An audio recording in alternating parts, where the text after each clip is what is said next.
Hello, for our investment and strategy update for this month. It's nice to have reflected back on the last 4 to 6 weeks and seen that local share markets, international markets have been relatively flat and stable for that period. And I've also got below an updated table from CoreLogic showing what movement we've had in property prices across Australia. No surprise that we've seen Sydney and Melbourne down about 2 and 3% respectively for the last quarter.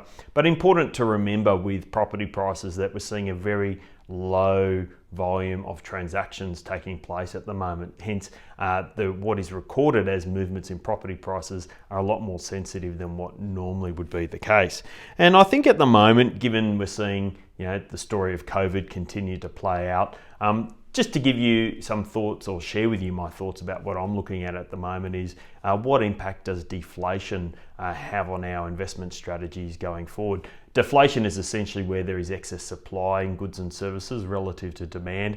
And the problem with that is what that could lead to is a drop in prices. And that's the prices we pay for goods and services. And it can have quite a negative economic outcome. So I'm particularly at the moment doing a lot of research about what we can do to shield ourselves from a deflationary environment. It's still early days, but data is showing that many businesses have concerns when government stimulus ends in March of next year. But as we saw, all the COVID stimulus originally was going to end in September of this year. We're now seeing that extended as it is very obvious that the economy is relying on that kind of support. So that just shares with you what my thoughts are at the moment and what I'm researching on. And should I decide anything needs to be actioned, I'll reach out to you either in our reviews or be proactive and give you a call if I think any changes are warranted.